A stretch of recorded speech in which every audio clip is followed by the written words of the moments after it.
Hello বন্ধুরা, কেমন আছো তোমরা সবাই? তো আমি চলে এসেছি চতুর্থীর দিনের ব্লগটা তোমাদের সাথে শেয়ার করতে। তো আমি বেরিয়ে পড়েছিলাম আমার বোনির সাথে 1:30-2 নাগাদ পার্লার। তো আমার হেয়ারটা খুব ড্যামেজ হয়ে গেছিলো, তো যাই হোক আমি একটা ট্রিটমেন্ট করিয়েছিলাম। তো বাড়ি ফিরতে আমার 7টা বেজে গেছিলো।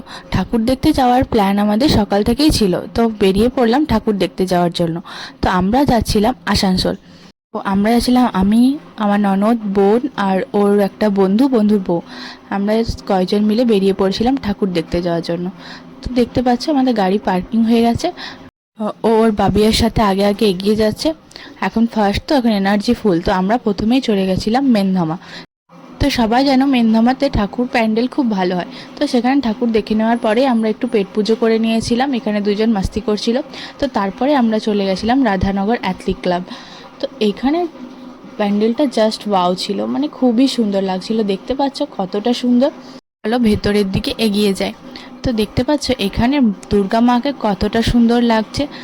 এখানে দুর্গা মায়ের লুকটা ডাকের উপর ছিল আর দেখতে খুবই সুন্দর লাগছিল, বেশ কালারিংয়ের মধ্যে। আর ভেতরটা দেখতে তো খুবই সুন্দর ছিল। তো তারপরে আমরা ভিজিট করলাম রবীন্দ্রনগর উন্নয়ন সমিতি। তো এখানে সবাই শুনেছো খুব ভাইরাল যে এখানে কিউট দুর্গা হয়েছে। তো এই প্যান্ডেলটা কি ভিজিট না করলে চলে? তো আমরাও চলে এসেছিলাম কিউট দুর্গা দেখার জন্য। তো চলো ভেতরে যাই। দুর্গা মায়ের এই লুকটা দেখে তো একদম অন্যরকম লাগছিল, একদম কিউটি কিউটি। আর প্যান্ডেলটা ছিল গোপাল ভাঁড়ের থিম। তো দেখতে পাচ্ছ তারপরে আমরা এদিকে এগিয়ে যাচ্ছি কোর্ট মোড়ের দিকে। তো কোর্ট মোড়ের প্যান্ডেলটাও দেখতে খুব সুন্দর লাগছিল, চারিদিক একদম মানে চোখ ধাঁধানো যাকে বলে। এই যে এইটা হচ্ছে কোর্ট মোড়ের মা দুর্গা। এখন টাইম হচ্ছিল প্রায় 11:45।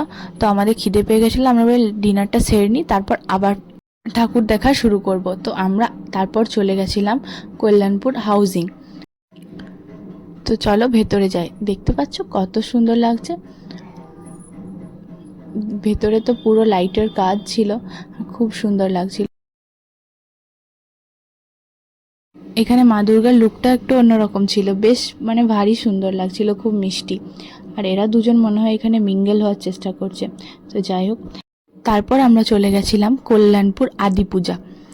তো এখানের প্যান্ডেলটা বেশ মাটির হাঁড়ি দিয়ে সাজিয়েছিল, ওভারঅল দেখতে খুব সুন্দর লাগছিল। তো তারপরে আমরা চলে গেছিলাম কল্যাণপুর কে সেক্টর। তো চলো ভেতরে যাই, দেখো প্যান্ডেলটা কতটা সুন্দর হয়েছে।